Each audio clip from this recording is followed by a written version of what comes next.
during the filming to balance the stress? Wow! Ba naman din yung tanong? Kaya naman, stress ba siya?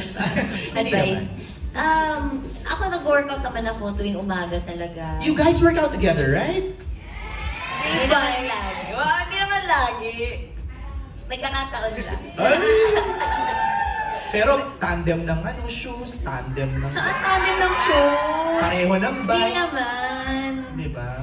Hindi naman. Pero nag-workout ako para makakapag-distress. Tama. Saka, endorphins na rin yun. Correct. Parang isa ka sa brain yan, di ba? Para mas functioning. Ikaw, how do you, balance stress or fight stress?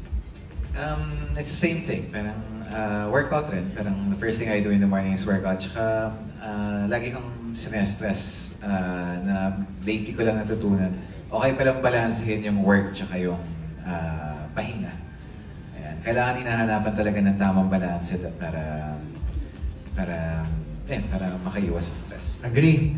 What advice would you give, Pao, to people going through heartbreak? Siguro yung advice ko sa mga may pinagdadaanan ngayon is it's not the end of the world. Parang minsan iniisip natin katapusan na ng lahat, pero habang pinagpapatuloy natin yung buhay natin, mas nagkakaroon tayo ng mas nakakahanap tayo ng mas mabubuting at mas magagandang mga bagay na dumarating sa buhay natin. So it's not the end of the world. And there's always something to look forward to. Saka just go through it, no? Parang kung heartbreak, sige, sulk in sadness, di ba? Yes. Tapos after nun, laban lang. Laban lang, ika nga ni Wilma. Ito maganda, from John Buenon of kumagkao.com for Kim. Kim, you and Pao are very experienced now when it comes to love. What do you think is the reason why people should not give up on it and still have a relationship? Grabe naman yung sobrang experience na parang ilang naman jowa ako, dalawa lang sila. Uy, walang comparison. Pero, ano nga ba yung tanong? What do you think is the reason why people should not give up on love? That's right. Kasi, di ba, love naman ay isang bagay na nararamdaman natin na hindi siya nabibili, tsaka hindi siya nabibigay. Di ba, kahit sobrang trabaho mo, sobrang mabait kang tao, hindi naman siya kusang binibigay, ini-experience siya. Tsaka part siya ng pagkatao natin, na kapag nagmahal tayo, masaya tayo, kapag nagmahal tayo, malungkot tayo, ang daming nabibigay sa atin na emotions that makes us human. So, Lord,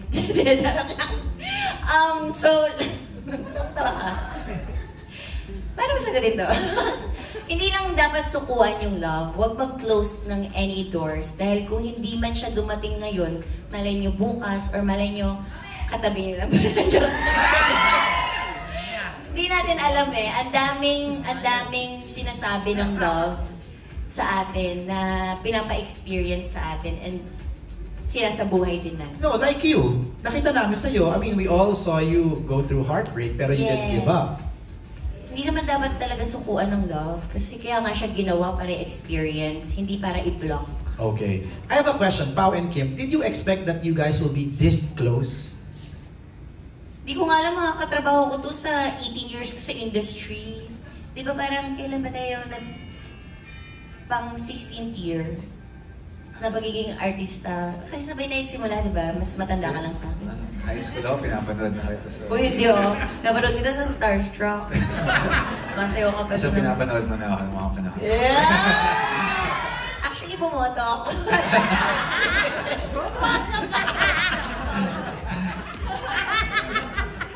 Nawala ako. Nawala din ako.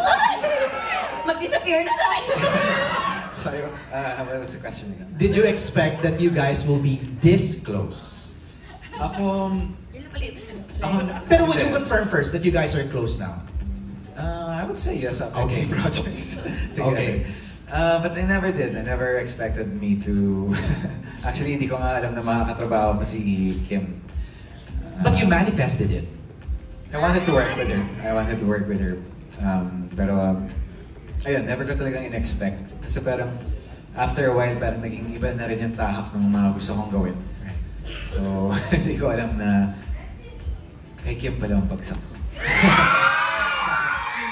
Hello! Pwede ang ganda na lang yung media ko na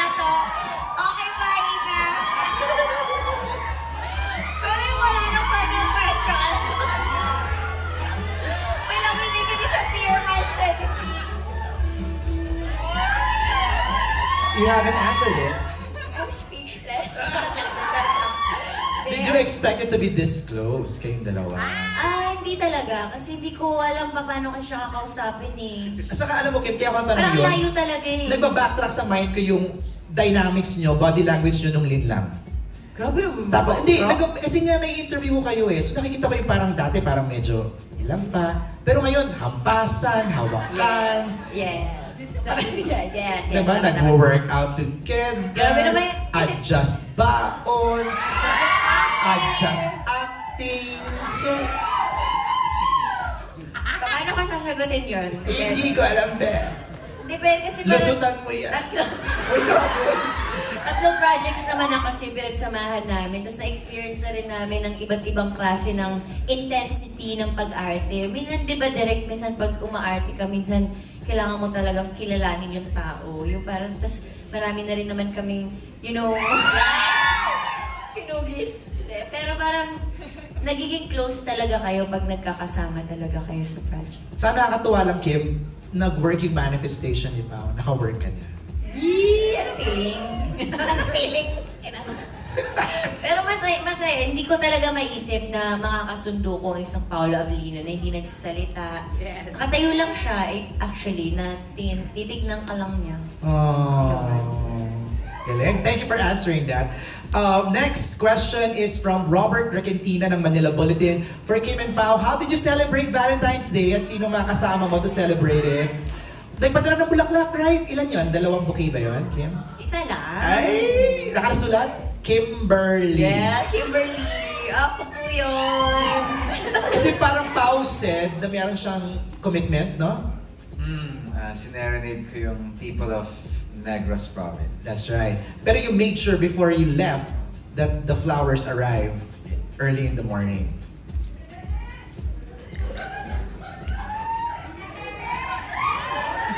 Yeah. May pinadala ako. Flowers. Yes, tapos siyempre magising mo. Uy, Kim, may flowers ka daw. Oh, saan galing? Yes, sa Kimberly. Hi, Kimberly. Kay Derek Loren, Kimberly Sue. Kimberly Sue. Pagbukas, yes.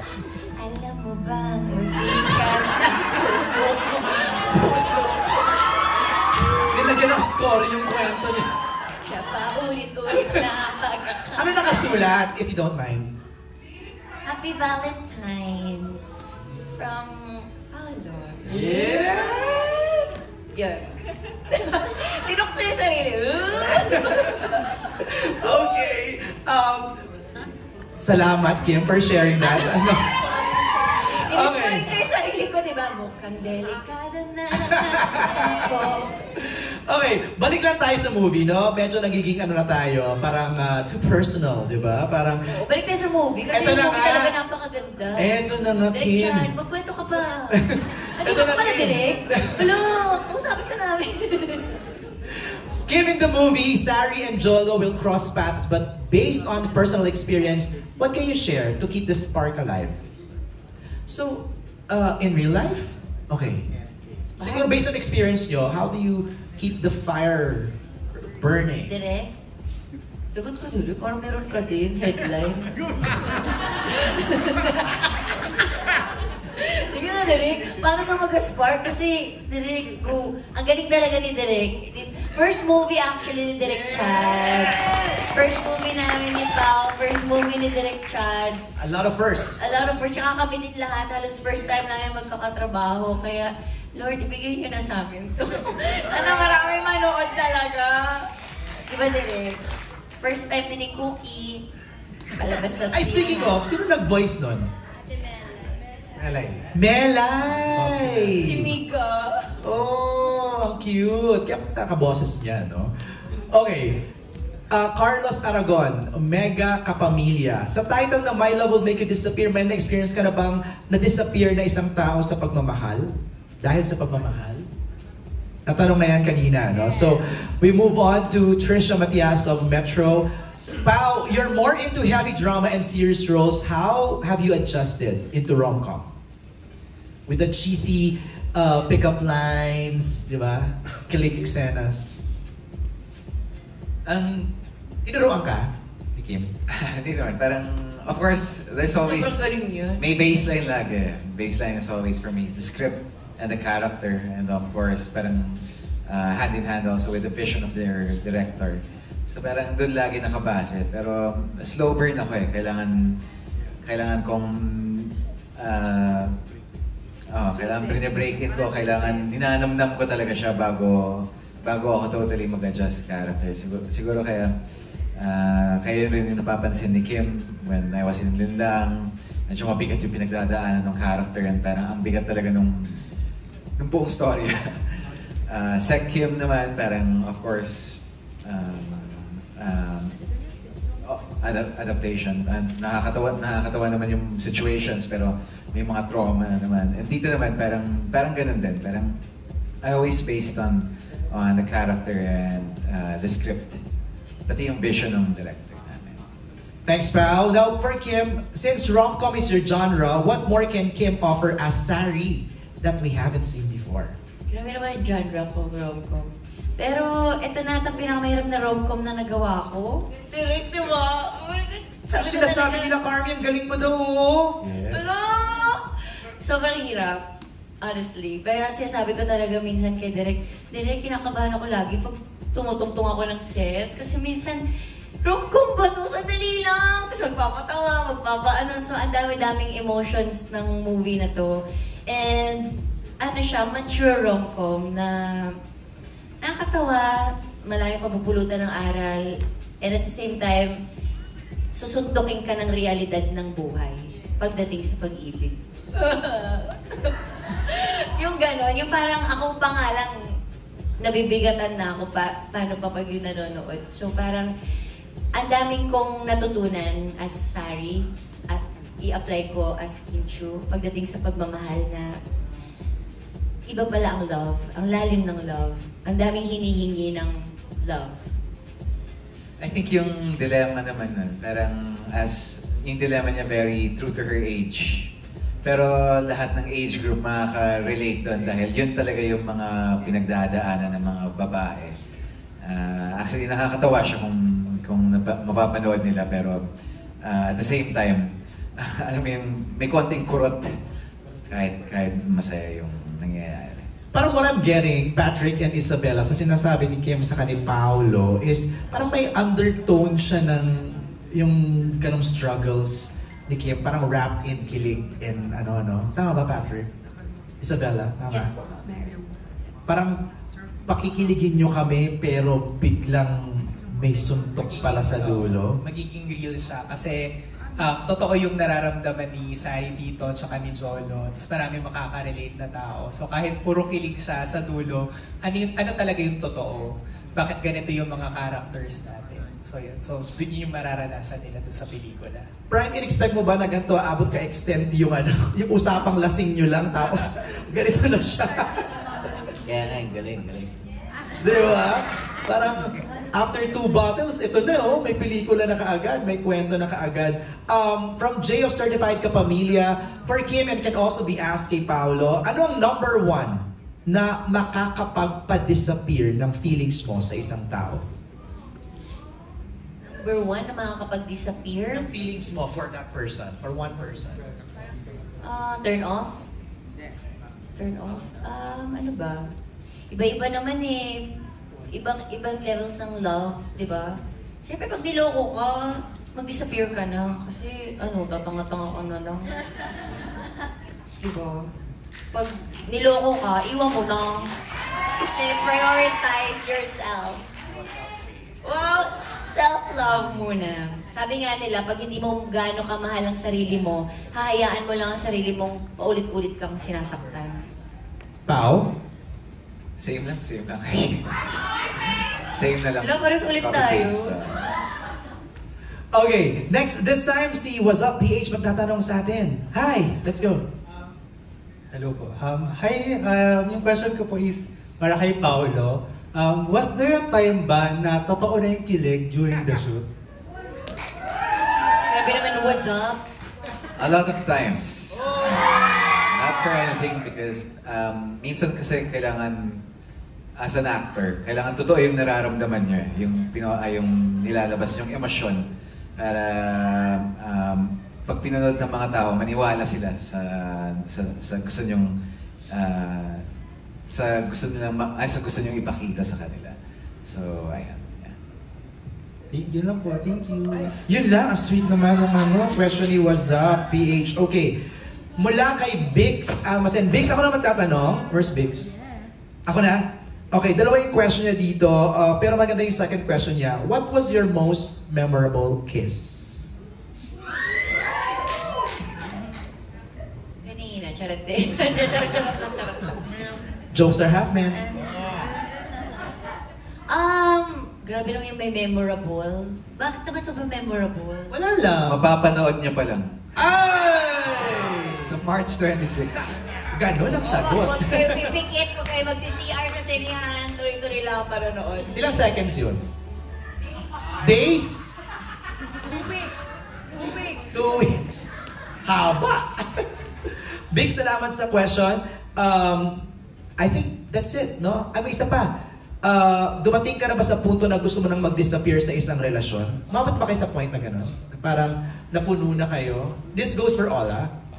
Nagkaroon ba kayo ng gano'n? Parang... Ako na nga sumagot niyang kanina. Ako na. Ako ulit? Ako okay na ako. Okay na. Martin? Sa pagkakaalala ko, nagkaroon ako ng ganung pagkakataon. Umabot ako ron. Pero lahat naman na nangyayari sa buhay natin may meaning at hindi mo dapat pagsisihan dahil merong lesson yan bawat isa. Thanks. Sa akin, umabot rin ako sa puntong yun kasi I think pagdating sa relasyon, dapat lagi mo rin iniisip yung sarili mo. Nagtitira ka ng pagmamahal para sa sarili mo.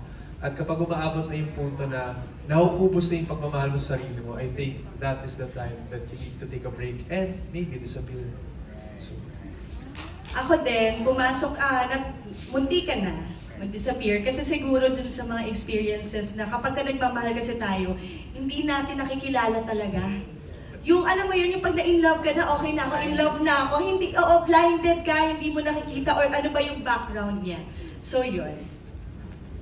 Karina? Ako, I don't think may times na nagdi-disappear ako. I think when it comes to love, maybe nasa age range rin namin na parang may pagka never give up pa kami. Like, we always wanna keep trying and see if it works out. Pero syempre, kapag dumating na yung time na it's really not working na and, you know, parehas na kayong nahihirapan, I think love isn't supposed to be hard. It's supposed to be soft and, you know, kind. So, yeah. Disappear ka na kung sobrang hirap na siya. Si Wilmar, sagot na niya kanina eh, no? Okay na si... Direk, ikaw Direk, meron ba? Yes! Actually, nakalimutan ko na rin yung tanong. so mag-disappear. Oo naman, experience naman natin lahat yan na pumasok sa isang relationship. Diba? Kasi parang there comes a time na sa sobrang pag minahal mo na isang tao, nakakalimutan mo yung sarili. Tama. So, yun. Yun na. Thank you, Direk. Next set of questions mula kay Kwento ni